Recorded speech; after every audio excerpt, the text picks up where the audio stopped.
Hi అండి, నమస్తే అండి. ఇదిగోండి egg. Welcome back to my channel అండి. ఎగ్ బిర్యానీ చేస్తున్నానండి. ముందు 3 కోడిగుడ్లు తీసుకున్నానండి. 3 కోడిగుడ్లు ఉడకబెట్టుకొని కొద్దిగా ఆయిల్లో ఫ్రై చేసుకోవాలండి. ఉప్పు కారం వేసి పసుపు వేసి ఫ్రై చేసుకోవాలి. కళాయిలో ఆయిల్ వేసుకొని ఒక మసాలా దినుసులు వేసుకోవాలండి. 2 లవంగాలు, 2 లవంగాలు, 2 యాలకులు, 1 ఇంచి దాల్చిన చెక్క, చిన్న పువ్వు అండి, స్టార్ పువ్వు వేసుకోవాలండి. ఫ్రై అయ్యాక ఉల్లిపాయ ముక్కలు 4 పచ్చిమిర్చి వేసుకోవాలండి. అవి బాగా ఫ్రై అయిన తర్వాత బిర్యానీకి ఆకు కూడా వేసుకోవాలండి. అవి బాగా ఫ్రై అయిన తర్వాత టమాటా పేస్ట్ అండి, 2 టమాటాలు, కొద్ది పెద్ద సైజు అండి టమాటాలు తీసుకొని మిక్సీ పట్టుకొని ఇందులో వేసుకోవాలండి. ఇది బాగా వేగిన తర్వాత పెరుగు వేసుకోవాలండి. ఒక 2 టేబుల్ స్పూన్ పెరుగు ఉంటుందండి, అది బాగా బీట్ చేసుకొని వేసుకున్నానండి. వేసుకున్న తర్వాత బాగా ఫ్రై అయిపోవాలండి. కొద్దిగా ఆయిల్ పైకి తేలుతుంది కదండి.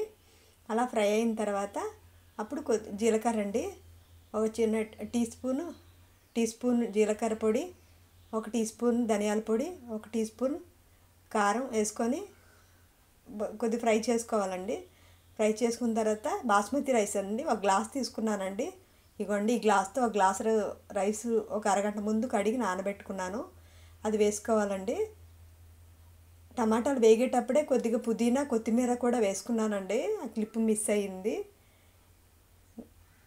గ్లాసు బాస్మతి రైస్కి 2 గ్లాసులు వాటర్ వేసుకున్నానండి. వేడి నీళ్ళండి, ఇవి వేడి చేసుకొని వేసుకున్నాను నీళ్ళు.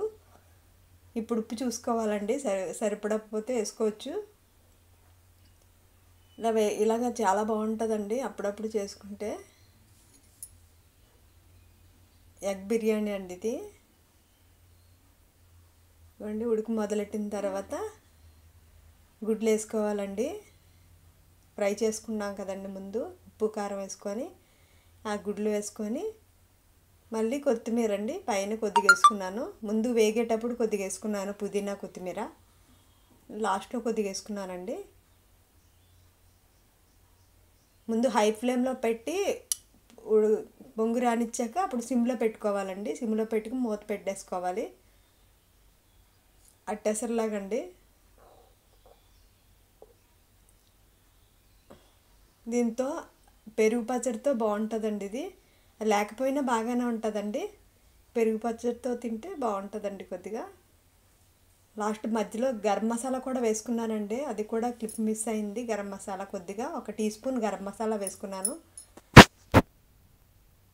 సబ్స్క్రైబ్ చేసుకోండి ఫ్రెండ్స్, కామెంట్ చేయండి, సబ్స్క్రైబ్ చేయండి, లైక్ చేయండి, షేర్ చేయండి. బాయ్ అండి. మీరు ఇలా చేసుకొని ఎలా వచ్చిందో కామెంట్లో చెప్పండి ఫ్రెండ్స్.